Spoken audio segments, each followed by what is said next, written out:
Welcome to the... Hey, can someone get this effect off the screen, please? Thank you. I'm not James A. Janice, and today we're looking at Glitch, a Roblox horror film released in 2018. Glitch is basically the Herobrine origins of Roblox. So by that I mean it's basically Carrie. It's basically another example of what happens when bullying spirals way too much out of control. This method of torment is by spooky phone face. And some supernatural stuff too that can kill people. And there's also the titular glitch that appears throughout. It's also filled with awkward teenager moments, which I actually kinda love. It also ends with a very spooky party that brings us a whole lot of bodies. Overall, I like this movie. It's spooky, short, and fun. Even with the slightly generic characters I've noticed. Alright, you can bring back the filter. Thank you. How many people died in a very glitchy supernatural party mess? Let's find out and get to the kills. The movie begins with two girls playing teenage torment. A girl named Reagan notices all this torment happening from below. One of the bulliers says that there's consequences to hurting your friends. We're very sorry, but we're gonna have to do this. Reagan decides to intervene in this situation, which goes unsuccessfully. Oh, that just gave the bullied girl a chance to knock her down to the ground. Let's go. In the end, the bullier was way too powerful, and Reagan decides that she doesn't want to help anymore. After one of them calls her fat, she gets angry and punches one of them in the face. Oh, that's gonna start a wrestling match. Who's gonna win? Place your bets and let's find... Oh. She's just getting pushed off the roof? Okay. That's not gonna help either. What's wrong with y'all? Reagan has no choice but to stand with her as the bullied girl is dead. Afterwards, we get some stock videos. Oh shit, is that the ring? That wasn't, but this is a title card. We come out 1 year later to discover that the town's been turned into opening credits. These credits only present the names of the characters, although I don't think anyone necessarily played them. Afterwards, we discover Reagan's home, which is just like a random shack, maybe. This is her and her friend, Allie, full name Allison, hanging out with each other. Allie does know that it's been 1 year since the accident at the rooftop, to which Reagan remembers greatly. She says her name was Lily and that she only sat next to her once at lunch. You know, speaking about lunch, I am actually feeling kinda hungry, so let's go get a bite at McDonald's. This is where we get our films, dudes! One of her names is Sean, the guy wearing black. He's being trolled by his bee-clothed friend Marcus about a girl he likes. Hey, like, Marcus, speaking of that girl you like she's here in McDonald's, dude. Before marriage papers can be signed, Allie sees some annoying woman. This is a person whose name is literally fucking Chanel, and they're invited to her party. Marcus decides that this is the time to ask Reagan something. Oh boy, this one's gonna be real good. But before he can, there's something that gets in the way of it. A little shaky phone, so they get worried at McDonald's. Oh, it's just a call from her mother, who clearly cares about her, by the way. One of them gives her a croissant, which, by the way, was some part of some epic trolling, dude. Over at this bar, because I guess these people have nothing better to do, those bulliers from earlier are watching a black screen. The sole one remaining, named Tori, says that she needs a bath, so she literally goes and does that in this Roblox movie? She decides to go get her phone in there so she can listen to some music, and then it starts, alright. This just seems kind of egregious to me. However, the Robot 6 starts glitching out on her and eventually falls off the sink. We get more glitching sounds and some more spooky PNGs before we get the requisite scary spooky face. She tries combating it though with some lies? I don't know if that's gonna work on such a spooky scary phone. Who else is betting that she just casually posted about this on Twitter after she did all of it? The other girl named Riley is returning with the soda she had to get. She searches the house until she notices some blood coming from under a door, so she walks in there and sees something. Tori's dead body inside a bathtub.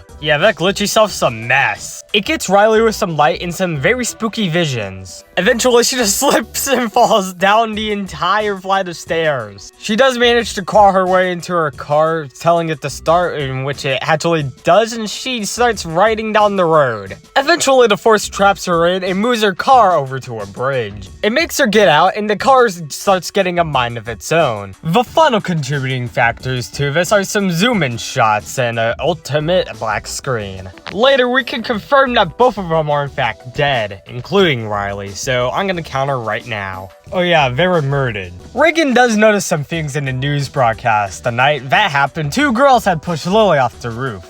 She didn't know their names, so she couldn't tell the police. If these are the two girls that beat up Lily, and they also died almost an exact year later, I don't know what's going on here. Although Allie thinks it's a coincidence, Reagan's just thinking of something deeper. They both died an exact year later together, so this must have been on purpose. However, Allie only has one recommendation: stop watching these damn horror movies. Damn, Reagan, don't have any friends to watch dead meat with? An exact day later, Allie is very excited about Chanel's party on Friday. However, when it looks like Trust is getting eliminated, here comes Sean. Her immediate course of action is to tell Sean about the 2 murders that had happened the night before. Yada yada yada, all the stuff we already know. Until Chanel walks in and is like, can't wait for a Halloween party! Ha ha ha! Oh, purple-shirted girl, shut the fuck up. Inside class, there's the ultimate stress testing happening.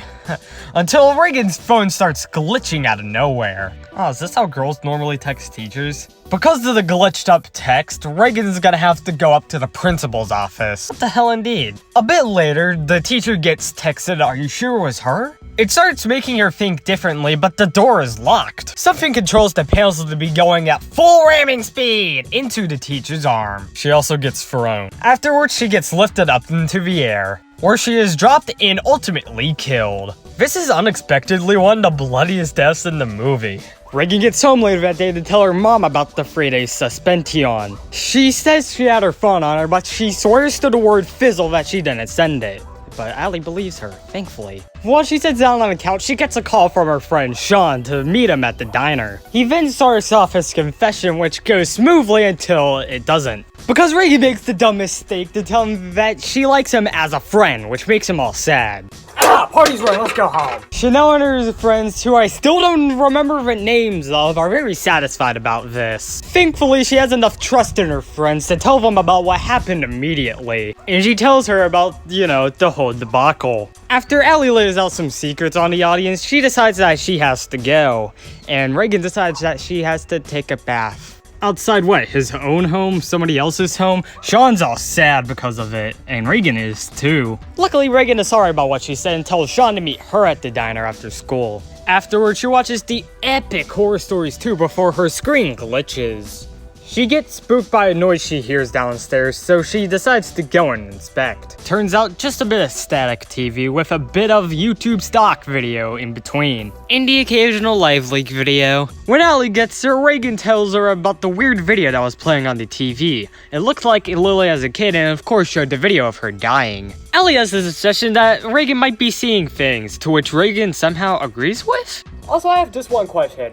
Why is this here in the first place? This is the first time they bring up the glitch throughout the entire movie, and we're more than halfway through at this point. Come on. Her phone was glitching earlier, and there was also stuff glitching earlier too. So, why not bring it up then so we can get an early explanation to all of this? Why now, more than 20 minutes in?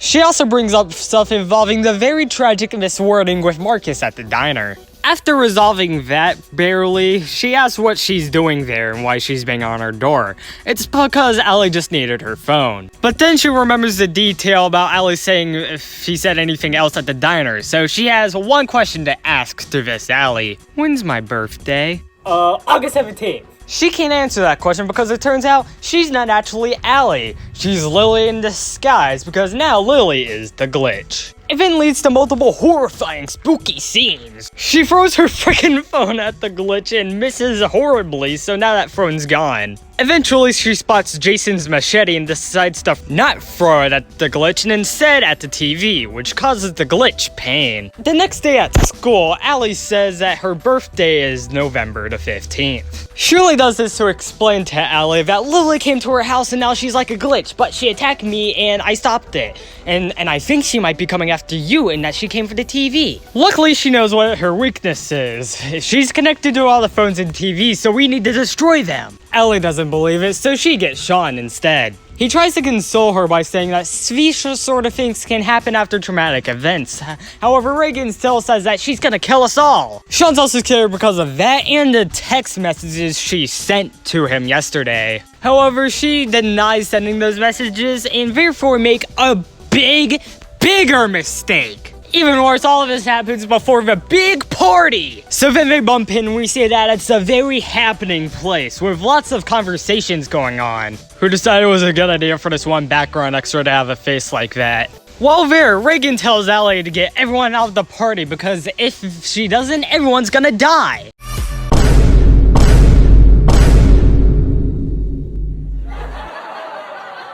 Even Chanel gets on it, so like, hey, Reagan, can you shut the fuck up? Marcus goes and talks to Allie so they can do some stuff. Be awkward and confess their feelings for each other. This isn't Cool Ass Island. At 11:59 p.m. later that night, things can get bumpin'. Yeah, now who's gonna perform poor body control, everybody? Why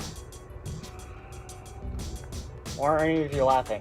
Everybody's still chilling, talking to each other before the camera does something weird and we pan over to a TV. Even Chanel's like, what's going on here? Before long, Allie starts actually levitating before Reagan notices and Allie gets thrown out of the freaking window.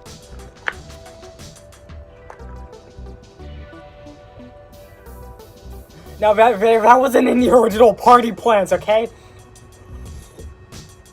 Did you forget about all that? Now the party guests know that stuff has really started to go down. It especially hits Reagan hard when she gets some memories she had with Allie throughout the film. A guy there tells everyone to get into a certain room before Lily's arrived. Yeah, she's brought all the party equipment. You know, like adding actual deaths to the count. He is guided over to the other side of the house, to which he cracks his head open. And yes, I'm counting the 2 background bodies. His brother Henry is devastated to see his death, but Reagan decides to be a good person and go retrieve it. However, they can't get out, probably due to the result of zoom-ins and some legs on Mike. Visco tells us that it's quiet and that, well, they're all dead.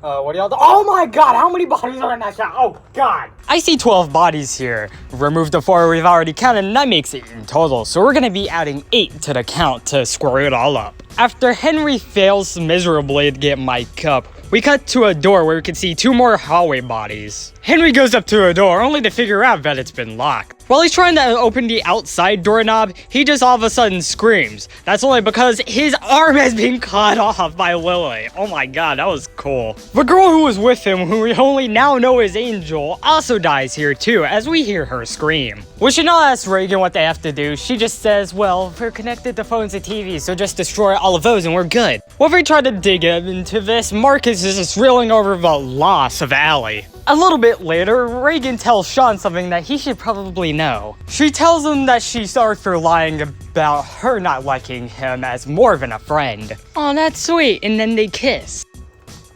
Wait, if we're showing kissing scenes, can we shit on one clip one more time?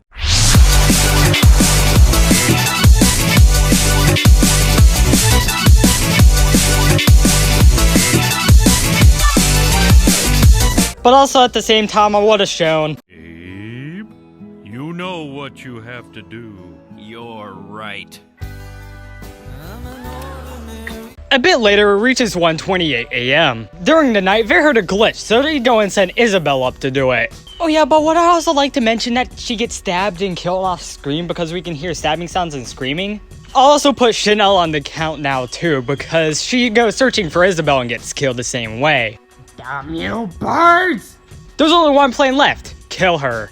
Oh god, insulting was not a good idea. Next up, Sean. Off the house with you. Finally, Reagan, who suffers what she saw somebody else suffer. But Lily always has her right now, but the electricity goes off. And apparently when electricity goes off, you get sucked into the ground. Well, I guess this is Lily's second death this movie, and it's also confirmation that Sean is still alive. But the person who turned the power off was Allie, which is why I didn't count her. And no, I'm not gonna put Marcus on here either, because although at first it's implied he's dead, we now get confirmation that he's still alive. Great! A month later, we're all sitting in an unnamed diner, and everything seems to be going pretty well. After Allie and Marcus leave, the movie ends on a pretty good note, with Reagan and Sean now dating. How many people died in this deadly glitchorama? Let's find out and get to the...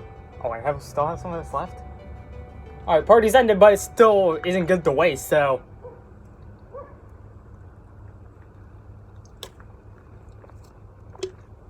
I didn't mean to do that. And my dog's barking. So, friends off screen.